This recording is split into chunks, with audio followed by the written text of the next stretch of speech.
नमस्कार। चलिए आज सीधे भविष्य में झांकते हैं।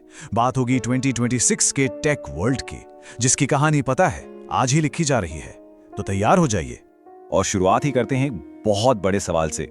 एक ऐसा सवाल जिसने पूरे टेलीकॉम सेक्टर में समझ लीजिए आग लगा दी है। और ये सवाल सीधा हम सबके फोन बिल से जुड़ा है। तो हमारा पहला सेक्शन इसी बड़ी बहस के बारे में है। ये मामला उठा तो था भारतीय संसद में, लेकिन अब इसकी गूंज हर तरफ सुनाई दे रही है।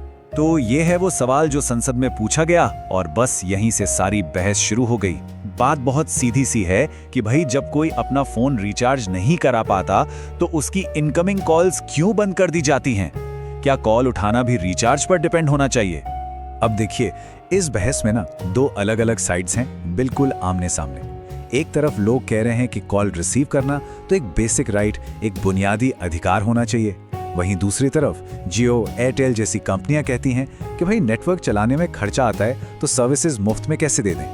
तो कंज्यूमर राइट्स की बात तो हो गई, अब जरा क्रिएटर्स के अधिकारों की बात करते हैं। सरकार अब इस मामले में एक नया स्टैंड ले रही है कि बड़े बड़े प्लेटफॉर्म्स को क्रिएटर्स को पेमेंट कैसे करनी चाहिए। और ये देखिए, हमारे आईटी मंत्री का ये बयान काफी बड़ा है।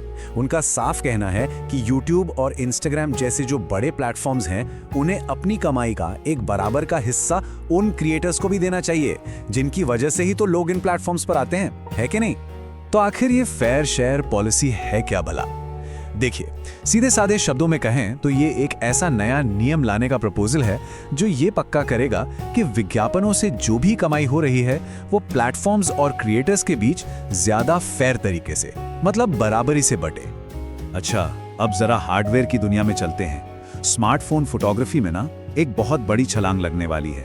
ये जो 200 मेगापिक्सल कैमरे की रेस चल रही थी वो अब एक बिल्कुल नए लेवल पर पहुंच गई है।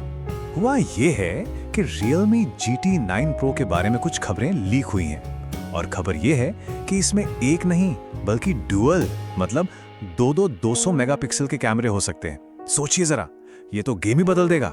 देखिए, अभी 2024 में तो 200 MP सेंसर वाले फोन गिने चुने ही हैं। 2025 तक ये प्रीमियम फोन्स में थोड़े और कॉमन हो जाएंगे, लेकिन 2026 वो साल होगा जब डुअल 200 MP कैमरा सिस्टम एक नया फ्लैगशिप ट्रेंड बन जाएगा। और हाँ, इस रेस में सिर्फ Realme ही नहीं दौड़ रहा, पोको भी अपनी X8 Pro और X8 Pro Max सीरीज के साथ मार्च तक इंडिया में एंट्री करने को तैयार बैठा है। मतलब मुकाबला तगड़ा होने वाला है। चलिए अब कुछ ऐसी टेक्निकल चीजों की बात करते हैं जिन पर शायद उतना ध्यान नहीं जाता, लेकिन ये हमारे फोन यूज करने के एक्सपीरियंस को मतलब अंदर से पूरी तरह बदल के रख देंगी। जरा ये देखिए, जहां हम और आप अभी Android 15 का इंतजार कर रहे हैं, वहीं मोटरोला ने तो गूगल को भी पीछे छोड़ दिया है और अपने कुछ फोन्स के लिए Android 17 का बीटा प्रोग्राम लॉन्च कर दिया है ना कमाल की बात? और बात यहीं खत्म नहीं होती। मोटरोला का जो आने वाला फोन है H70 फ्यूजन, उसमें 7000 mAh की जबरदस्त बड़ी बैटरी होने वाली है। इससे साफ पता चलता है कि कंपनी का फोकस परफॉर्मेंस और पावर पर कितना ज्यादा है। अच्छा, फोन की स्पीड की बात करें तो वो भी रॉकेट होने वाली है। जो नई स्टोरेज टेक्नोलॉजी आ रही है UFS 5.0, वो अभी की UFS 4.1 से डबल से भी ज्यादा तेज होगी। मतलब एप्स और फाइल्स इतनी तेजी से खुलेंगी कि कई कंप्यूटर भी शर्मा जाएं। $600 बिलियन, ये रकम जरा ध्यान से सुनिए।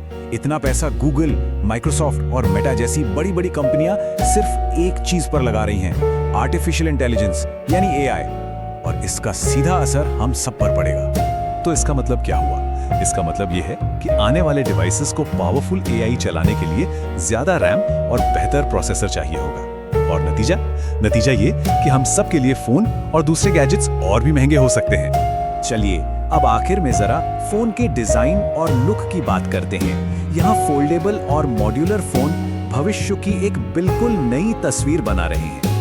एप्पल के फोल्डेबल आईफोन के बारे में एक नई लीक आई है। कहते हैं कि इसकी स्क्रीन के बीच में जो क्रीज, मतलब जो मोड़ का निशान होता है ना, वो सिर्फ 0.15 mm का होगा, यानी लगभग गायब ही हो जाएगा। एप्पल भले ही देर से आए, पर लगता है तैयारी पूरी करके आ रहा है। और दूसरी तरफ टेक्नो एक मॉड्यूलर फोन का कॉन्सेप्ट दिखा रहा है। जरा सोचिए, एक ऐसा फोन जिसके पार्ट्स आप खुद बदल सकें। कैमरा बदलना है, बदल लो। बैटरी अपग्रेड करनी है, कर लो। ये एक बहुत ही दिलचस्प आइडिया है।